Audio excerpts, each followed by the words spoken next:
All right, here we go. Today we have tech CEO Bryan Johnson, former CEO and founder of e-commerce payment company Braintree, which was acquired by PayPal in 2013 for $800 million, and current CEO of Kernel, which creates brain-machine interfaces. But these days, he's probably most known for the man who spends $2 million a year to slow down and reverse his age. Welcome to Vlad TV. Thanks for having me. Okay, so it's your first time here. I want to start in the very beginning. So you were raised in Springville, Utah. That's right. Okay, and you were actually raised Mormon. That's right. Okay, this was something that your family was involved with multi-generationally? That's right.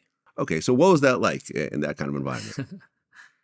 It's like being in a fishbowl and you don't know you're in a fishbowl. Okay, explain that. I mean, the community was 30,000 people. Everyone I knew was Mormon. There wasn't a single person in my entire life that was not Mormon. And so you have a singular reality of what the world is. And there's an in-group and there's an out-group. And the people in the in-group you trust. The out-group, your only objective with the out-group is to convert them. Aha. It's very much it's a singular understanding of reality.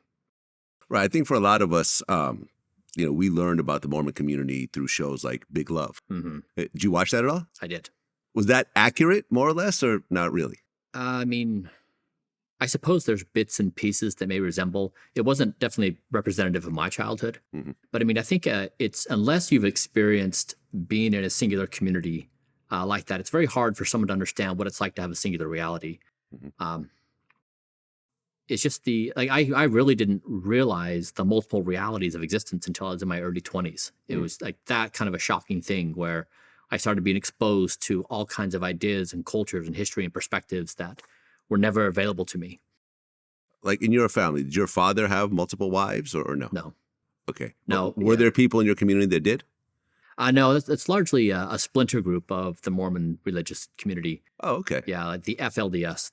They practice polygamy, but mainstream Mormonism discontinued that practice in the late 1800s. Oh, really? Mm-hmm. Oh, okay. Yeah. So this is just sort of like shows like Big Love that kind of played up a little bit. Yeah, and they kind of go back to the historical Mormon world, and so no, it wasn't the case like that. I mean, there's aspects of the community and the gospel that, of course, are somewhat representative, but it's really a pretty big tangent off of mainstream Mormonism.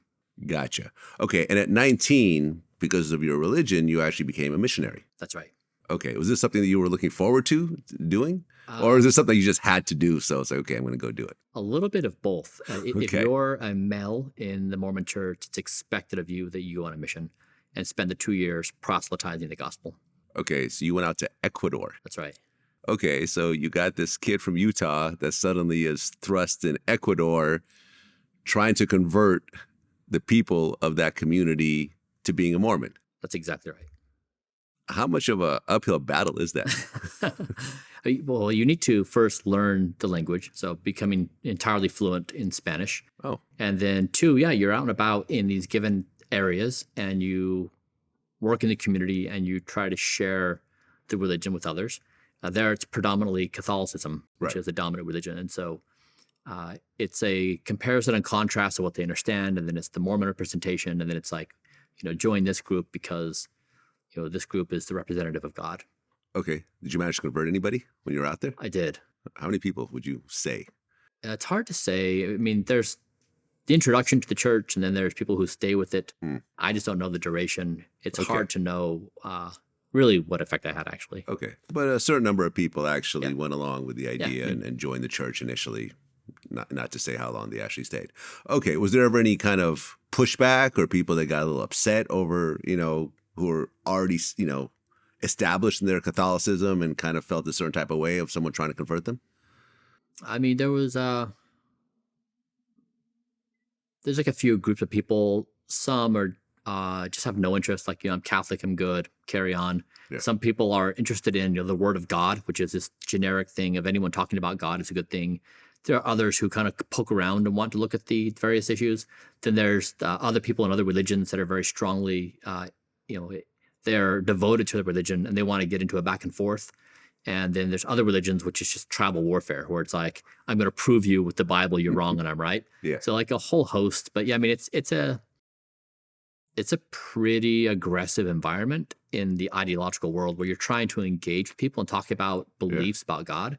It's it's energetic from all different sides. Did it ever get, I don't know, dangerous? Because you're in a totally foreign country, Yeah. You're not a citizen there. It's not your native language. And, when it comes to religion, I mean, people are willing to kill and die for it. I mean, in the extreme levels. We had a few questionable situations where people did get pretty aggressive. Like how aggressive? One guy hit me. One guy hit you? Yeah. Okay. Yeah. Were you okay at the end of the day? Yeah, I was fine. I walked away, but it was, it's shocking. It's a typical human response. Yeah. Humans hold opinions very strongly, and violence is not too far away at any given moment. Okay, so you do 2 years in Ecuador, and then you come back, and then you go to Brigham Young University? Mm-hmm. Okay. So I guess at age 21, that's when you came up with your overall plan. You wanted to start a successful business, become a billionaire by 30, and then use the money to help others. Mm-hmm. Did you know what kind of business it was going to be back then? No. You just wanted to be a billionaire? Well, it wasn't even that. It was just that I had been in Ecuador for 2 years. And yes, I was a missionary, but also I lived among extreme poverty for 2 years. So dirt floors, mud huts, people who were trying to they didn't know where lunch was coming from or where dinner was coming from. It was very much a fight for daily survival. And when I came back to the United States and we live in such opulence here, it was such a dramatic juxtaposition of realities. I thought, how can this be? And I just felt compelled that I wanted to spend my life trying to do meaningful things for humanity. That this disparity existed, and I had been in this little bubble my entire life, unaware of all this going on. So I just felt compelled to try to do something meaningful with my life. Okay, so you graduate with a BA in International Studies at Brigham Young. You had a couple of startup companies that didn't really take off. And then you end up going to University of Chicago in 2007. And is that when you actually started Braintree? That's right. But just before that. Just before that. I had a few other small companies that I built that were successful, but nothing meaningful. Okay. So this was around the time that like Uber, Airbnb, Shopify, they were launching. And when it comes to these types of companies, they needed payment processing, and it needs to be perfect payment processing. It can't be down for a few hours. It's 24/7, 365. How did Braintree end up hooking up with these monolith companies? The technology that was available for developers to build payments was really lagging. eBay bought PayPal in 1999, I believe. Mm-hmm. They didn't innovate their software for quite some time, and so it lagged standards. And so developers wanted better tools to do so. And we built state-of-the-art software tools to help to process payments. And so we had the best tech companies of that time emerging, Airbnb, GitHub, Uber, several of those companies, Shopify. They became our early customers, and they built our platforms on top of it. It's like we helped Uber, for example, do the paymentless process where you flag a car, you get in and you leave, and you never have to mess with the transaction, all in a seamless way. And so we just built software that enabled this next era of payments to emerge. Yeah, I mean, that's a big deal because, I feel like that was a game changer. Yeah.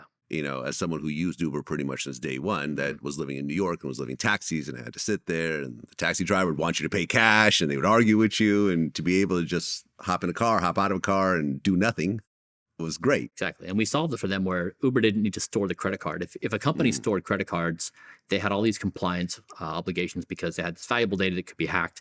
And so we created this elegant solution where we had the credit cards on our side, we stored, we gave them a token, and they had this beautiful payment experience. So yeah, we really went to innovating on making payments beautiful for both the merchant and also the individual experiencing it. Okay. And by 2011, you guys are actually processing $8 million in payments a day. Mm-hmm. Okay. And by this time, was there a lot of venture capital already invested in your particular company or no? No, I had bootstrapped. So Really? I funded the whole thing myself, and we were profitable every month for the first 5 years. So that same year in 2011, as you guys are growing like crazy, you guys actually purchased Venmo for $26 million. That's right. Okay. How'd you come up with the $26 million? We did our best of trying to assess value. They had built a wonderful business doing peer-to-peer payments. It needed to really be part of something bigger, like, for example, Braintree. the ability we had is we had the best merchants in the world: Airbnb, Uber, GitHub, Shopify, and getting a payment source of payment on the other side, like Venmo, would marry the two. So now individuals could use their wallet to pay these merchants. That's what PayPal had done in the beginning on eBay.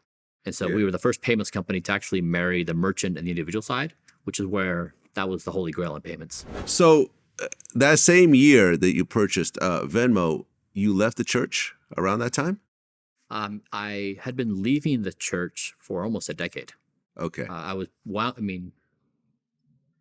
The community was my entire life. My family, my kids, my parents, my extended friends, like everyone was in the community.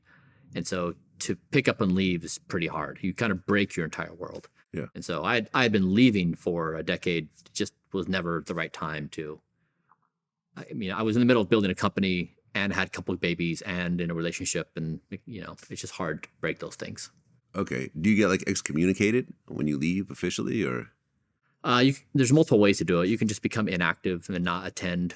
You can actually officially leave the organization, just say, take me off your record. Then the church and say, we no longer want you part of the organization. So there's multiple ways you could part. Mm-hmm. And mine, I just drifted off and just I don't want to be part of the organization. Okay. Was that hard as someone who was born into it and went to Ecuador to convert people and everything else like that? Now suddenly you're parting ways. Yeah.